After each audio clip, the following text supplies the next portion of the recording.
The Tale of Satampra Zeiros by Clark Ashton Smith. Weird Tales, November 1931. I, Satampra Zeiros of Uzuldarim, shall write with my left hand, since I have no longer any other, the tale of everything that befell Vampalios and myself in the shrine of the god Tsathoggua, which lies neglected by the worship of man in the jungle-taken suburbs of Comorium, that long-deserted capital of the Hyperborean rulers. I shall write it with the violet juice of the savanna palm, which turns to a blood-red rubric with the passage of years, on a strong vellum. That is made from the skin of the mastodon, as a warning to all good thieves and adventurers who may hear some lying legend of the lost treasures of Comorium, and be tempted thereby. Now, Vampalios was my lifelong friend and my trustworthy companion in all such enterprises as require deft fingers and a habit of mind both agile and adroit. I can say without flattering myself, or Vampalios either, that we carried to an incomparable success more than one undertaking from which fellow craftsmen of a much wider renown than ourselves might well have recoiled in dismay. To be more explicit, I refer to the theft of the jewels of Queen Hunambria, which were kept in a room where 20 venomous reptiles wandered at will, and the breaking of the adamantine box of Acromi, in which were all the medallions of an early dynasty of Hyperborean kings. It is true that these medallions were difficult and perilous to dispose of, and that we sold them at a dire sacrifice to the captain of a barbarian vessel from remote Lemuria, but nevertheless, the breaking of that box was a glorious feat, for it had to be done in absolute silence, on account of the proximity of a dozen guards who were all armed with tridents. We made use of a rare and mordant acid. But I must not linger too long and too garrulously by the way, however great the temptation to ramble on amid heroic memories and the high glamour of valiant or slightful deeds. In our occupation, as in all others, the vicissitudes of fortune are oftentimes to be reckoned with, and the goddess Chance is not always prodigal of her favors. So it was that Vampalios and I, at the time of which I write, had found ourselves in a condition of pecuniary depletion, which, though temporary, was nevertheless extreme, and was quite inconvenient and annoying, coming as it did on the heel of more prosperous days, of more profitable midnights. People had become accursedly chary of their jewels and other valuables. Windows and doors were double-barred, new and perplexing locks were in use, guards had grown more vigilant or less somnolent. In short, all the natural difficulties of our profession had multiplied themselves. At one time we were reduced to the stealing of more bulky and less precious merchandise than that in which we customarily dealt, and even this had its dangers. Even now, it humiliates me to remember the night when we were nearly caught with a sack of red yams, and I mention all this that I may not seem in any wise vainglorious. One evening, in an alley of the more humble quarter of Uzuldarim, we stopped to count our available resources, and found that we had between us exactly 3 pazors, enough to buy a large bottle of pomegranate wine or 2 loaves of bread. We debated the problem of expenditure. The bread, contended Vampalios, will nurture our bodies, will lend a new and more expeditious force to our spent limbs, and our toil-worn fingers. The pomegranate wine, said I, will ennoble our thoughts, will inspire and illuminate our minds, and perchance will reveal to us a mode of escape from our present difficulties. Vampalios yielded without undue argument to my superior reasoning, and we sought the doors of an adjacent tavern. The wine was not of the best, in regard to flavor, but the quantity and strength were all that could be desired. We sat in the crowded tavern, and sipped it at leisure, till all the fire of the bright red liquor had transferred itself to our brains. The darkness and dubiety of our future ways became illumined as by the light of rosy cressets, and the harsh aspect of the world was marvelously softened. Anon, there came to me an inspiration. Vampalios, I said, is there any reason why you and I, who are brave men and nowise subject to the fears and superstitions of the multitude, should not avail ourselves of the kingly treasures of Comorium? A day's journey from this tiresome town, a pleasant sojourn in the country, an afternoon or forenoon of archaeological research, and who knows what we should find. You speak wisely and valiantly, my dear friend, rejoined Vampalios. Indeed, there is no reason why we should not replenish our deflated finances at the expense of a few dead kings or gods. Now Comorium, as all the world knows, was deserted many hundred years ago because of the prophecy of the White Sibyl of Polarion, who foretold an undescribed and abominable doom for all mortal beings who should dare to tarry within its environs. Some say that this doom was a pestilence that would have come from the northern waste by the paths of the jungle tribes. Others, that it was a form of madness. At any rate, no one, either king nor priest nor merchant nor laborer nor thief, remained in Comorium to abide its arrival, but all departed in a single migration to found at the distance of a day's journey the new capital, Yzuldarum. And strange tales are told, of horrors and terrors not to be faced or overcome by man, that haunt forevermore the shrines and mausoleums and palaces of Comorium. And still it stands, a lustre of marble, a magnificence of granite, all athrong with spires and cupolas and obelisks that the mighty trees of the jungle have not yet overtowered, in a fertile inland valley of Hyperborea. And men say that in its unbroken vaults there lies entire and undespoiled as of yore the rich treasure of olden monarchs, that the high-built tombs retain the gems and electrum that were buried with their mummies, that the fanes have still their golden altar vessels and furnishings, the idols their precious stones in ear and mouth and nostril and navel. I think that we should have set out that very night, if we had only had the encouragement and inspiration of a second bottle of pomegranate wine. As it was, we decided to start at early dawn. The fact that we had no funds for our journey was of small moment, for, unless our former dexterity had altogether failed us, we could levy a modicum of involuntary tribute from the guileless folk of the countryside. In the meanwhile, we repaired to our lodgings, where the landlord met us with a grudging welcome and a most ungracious demand for his money. But the golden promise of the morrow had armed us against all such trivial annoyances, and we waved the fellow aside with a disdain that appeared to astonish if not to subdue him. We slept late, and the sun had ascended far upon the azure acclivity of the heavens when we left the gates of Yzuldarum and took the northern road that leads toward Comorium. We breakfasted well on some amber melons, and a stolen fowl that we cooked in the woods, and then resumed our wayfaring. In spite of a fatigue that increased upon us toward the end of the day, our trip was a pleasurable one, and we found much to divert us in the varying landscapes through which we passed, and in their people.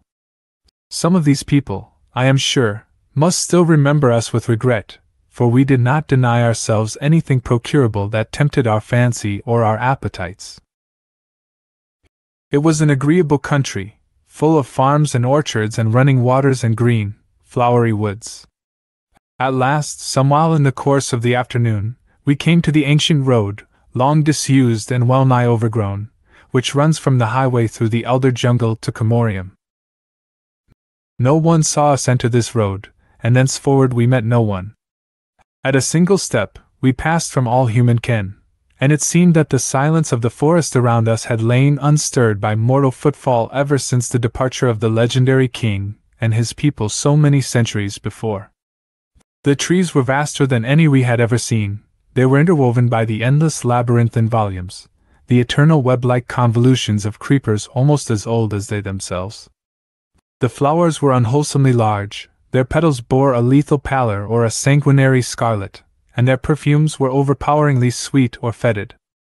The fruits along our way were of great size, with purple and orange and russet colors, but somehow we did not dare to eat them. The woods grew thicker and more rampant as we went on, and the road, though paved with granite slabs, was more and more overgrown, for trees had rooted themselves in the interstices, often forcing the wide blocks apart. Though the sun had not yet neared the horizon, the shades that were cast upon us from gigantic boles and branches became ever denser, and we moved in a dark green twilight fraught with oppressive odors of lush growth and of vegetable corruption. There were no birds nor animals, such as one would think to find in any wholesome forest, but at rare intervals a stealthy viper with pale and heavy coils glided away from our feet among the rank leaves of the roadside, or some enormous moth with baroque and evil-colored mottlings flew before us and disappeared in the dimness of the jungle. Abroad already in the half-light, huge purpureal bats with eyes like tiny rubies arose at our approach from the poisonous-looking fruits on which they feasted, and watched us with malign attention as they hovered noiselessly in the air above.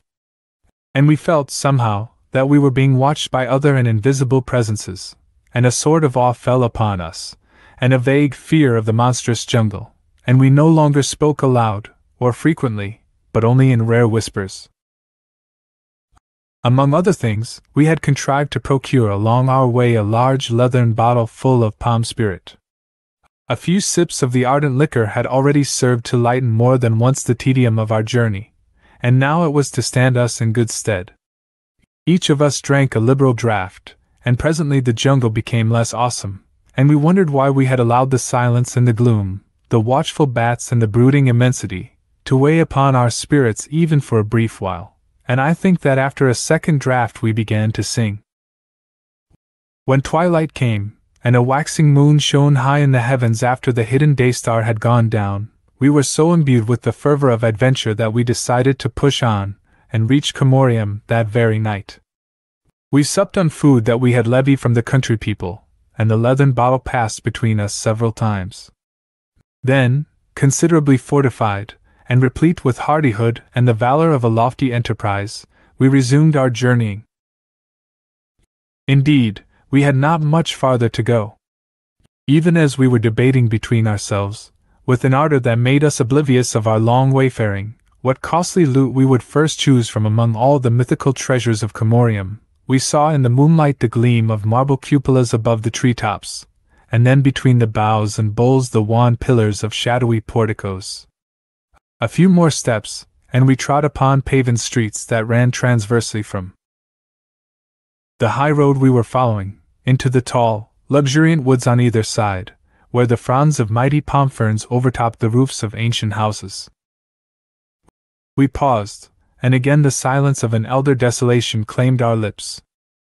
For the houses were white and still as sepulchres, and the deep shadows that lay around and upon them were chill and sinister and mysterious as the very shadow of death.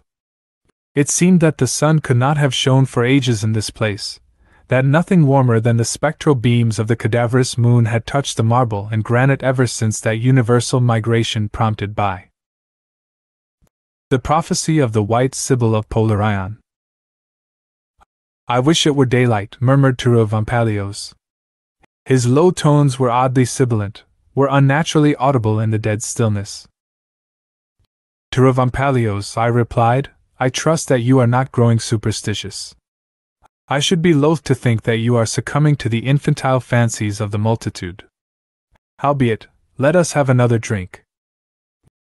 We lightened the leathern bottle appreciably by the demand we now made upon its contents, and were marvelously cheered thereby, so much so, indeed, that we forthwith started to explore a left-hand avenue, which, though it had been laid out with mathematical directness, vanished at no great distance among the frond trees.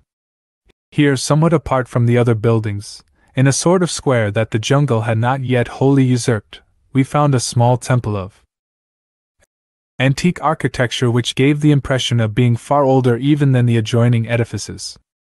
It also differed from these in its material, for it was builded of a dark basaltic stone heavily encrusted with lichens that seemed of a coeval antiquity.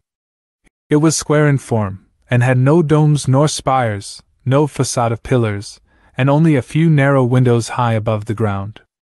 Such temples are rare in Hyperborean nowadays, but we knew it for a shrine of Tsathoggua, one of the elder gods, who receives no longer any worship from men, but before whose ashen altars, people say, the furtive and ferocious beasts of the jungle, the ape, the giant sloth and the long-toothed tiger, have sometimes been seen to make obeisance and have been heard to howl or whine their inarticulate prayers. The temple, like the other buildings, was in a state of well-nigh perfect preservation. The only signs of decay were in the carven lintel of the door, which had crumbled and splintered away in several places. The door itself, wrought of a swarthy bronze all over green by time, stood slightly ajar. Knowing that there should be a jeweled idol within, not to mention the various altarpieces of valuable metals, we felt the urge of temptation. Surmising that strength might be required to force open the verdigris-covered door, we drank deeply, and then applied ourselves to the task. Of course, the hinges were rusted, and only by dint of mighty and muscular heavings did the door at last begin to move. As we renewed our efforts, it swung slowly inward with a hideous grating and grinding that mounted to an almost vocal screech, in which we seemed to hear the tones of some unhuman entity. The black interior of the temple yawned before us, and from it there surged an odor of long-imprisoned mustiness combined with a queer and unfamiliar fetidity. To this, however, we gave little heed in the natural excitement of the moment. With my usual foresight, I had provided myself with a piece of resinous wood earlier in the day, thinking that it might serve as a torch in case of any nocturnal explorations of Camorium. I lit this torch, and we entered the shrine. The place was paven with immense quinquangular flags of the same material from which its walls were built. It was quite bare, except for the image of the god enthroned at the further end, the two-tiered altar of obscenely figured metal before the image, and a large and curious-looking basin of bronze supported on 3 legs, which occupied the middle of the floor. Giving this basin hardly a glance, we ran forward, and I thrust my torch into the face of the idol. I had never seen an image of Tsathoggua before, but I recognized him without difficulty from the descriptions I had heard. He was very squat and pot-bellied, his head was more like that of a monstrous toad than a deity, and his whole body was covered with an imitation of short fur, giving somehow a vague suggestion of both the bat and the sloth. His sleepy lids were half lowered over his globular eyes, and the tip of a queer tongue issued from his fat mouth. In truth, he was not a comely or personable sort of god, and I did not wonder at the cessation of his worship, which could only have appealed to very brutal and aboriginal men at any time. To Rovampalios and I began to swear simultaneously by the names of more urbane and civilized deities, when we saw that not even the commonest of semi-precious gems was visible anywhere, either upon or within any feature or member of this execrable image. With a niggardliness beyond parallel, even the eyes had been carven from the same dull stone as the rest of the abominable thing, and mouth, nose, ears and all other orifices were unadorned. We could only wonder at the avarice or poverty of the beings who had wrought this unique bestiality. Now that our minds were no longer enthralled by the hope of immediate riches, we became more keenly aware of our surroundings in general, and in particular we noticed the unfamiliar fader I have spoken of previously, which had now increased uncomfortably in strength. We found that it came from the bronze basin, which we proceeded to examine, though without any idea that the examination would be profitable or even pleasant. The basin, I have said, was very large. Indeed, it was no less than 6 feet in diameter by 3 in depth, and its brim was the height of a tall man's shoulder from the floor. The 3 legs that bore it were curved and massive and terminated in feline paws displaying their talons. When we approached and peered over the brim, we saw that the bowl was filled with a sort of viscous and semi-liquescent substance, quite opaque and of a sooty color. It was from this that the odor came, an odor which, though unsurpassably foul, was nevertheless not an odor of putrefaction, but resembled rather the smell of some vile and unclean creature of the marshes.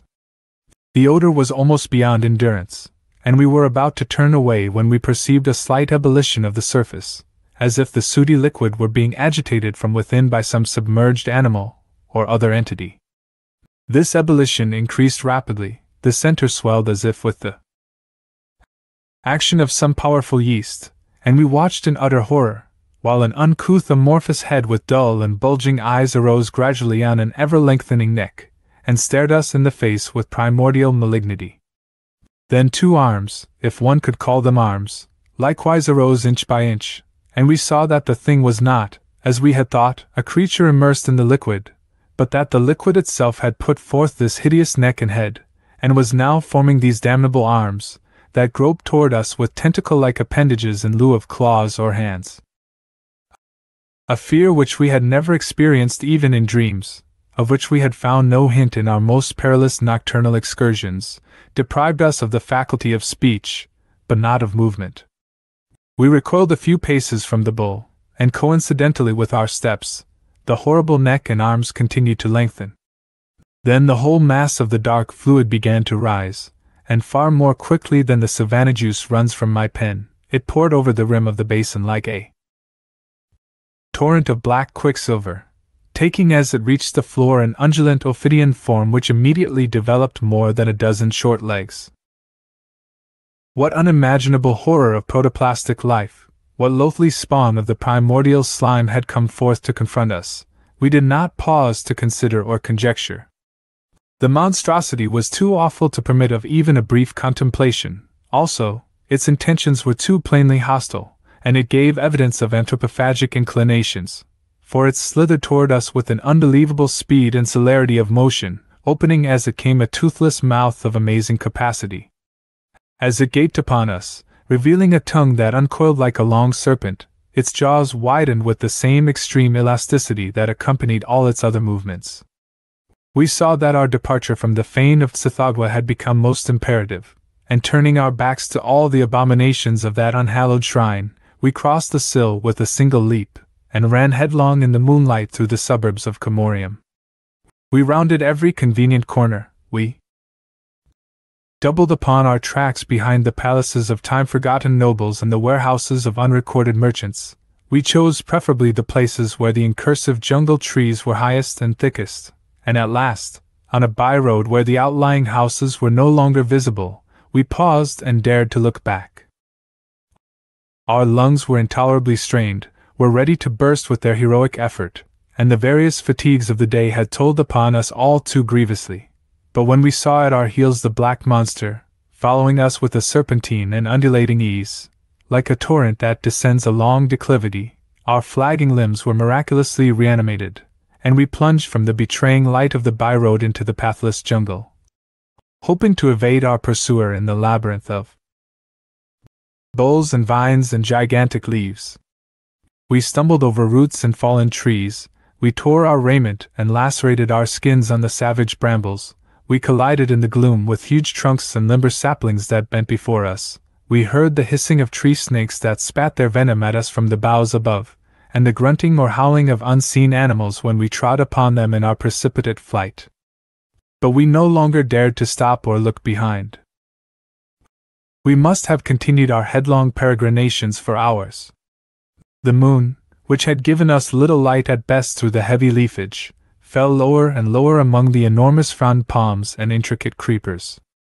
But its final rays, when it sank, were all that saved us from a noisome marsh with mounds and hassocks of bog-concealing grass, amid whose perilous environs and along whose mephitic rim we were compelled to run without pause or hesitation or time to choose our footing, with our damnable pursuer dogging every step. Now, when the moon had gone down, our flight became wilder and more hazardous, a veritable delirium of terror, exhaustion, confusion, and desperate difficult progression among obstacles to which we gave no longer any distinct heed or comprehension, through a night that clung to us and clogged us like an evil load, like the toils of a monstrous web. It would seem that the creature behind us, with its unbelievable facilities of motion and self-elongation, could have overtaken us at any time, but apparently it desired to prolong the game. And so, in a semi-eternal protraction of inconclusive horrors, the night wore on.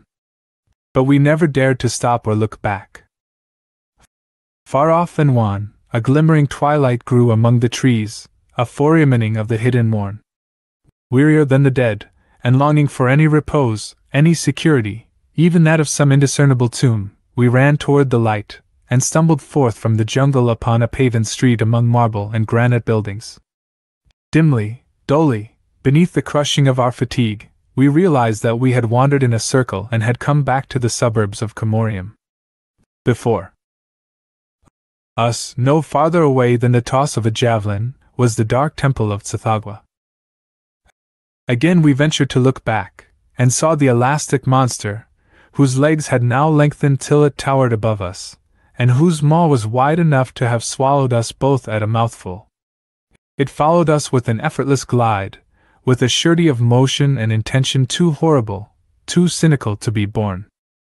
We ran into the temple of Tsathoggua, whose door was still open just as we had left it, and closing the door behind us with a fearful immediacy, we contrived, in the superhuman strength of our desperation, to shoot one of the rusty bolts. Now, while the chill dreariness of the dawn fell down in narrow shafts through the windows high in the wall, we tried with a truly heroic resignation to compose ourselves, and waited for whatever our destiny should bring. And while we waited, the god Tsathoggua peered upon us with an even more imbecile squatness and vileness and bestiality than he had shown in the torchlight. I think I have said that the lintel of the door had crumbled and splintered away in several places. In fact, the beginning process of ruin had made 3 apertures, through which the daylight now filtered, and which were large enough to have permitted the passage of small animals or sizable serpents. For some reason, our eyes were drawn to these apertures. We had not gazed long, when the light was suddenly intercepted in all 3 openings, and then a black material began to pour through them and ran down the door in a triple stream to the flagstones, where it reunited and resumed the form of the thing that had followed us. "Farewell, Tiravumpalios," I cried, with such remaining breath as I could summon. Then I ran and concealed myself behind the image of Tsathoggua, which was large enough to screen me from view, but, unfortunately, was too small to serve this purpose for more than one person. Tiravumpalios would have preceded me with the same laudable idea of self-preservation, but I was the quicker.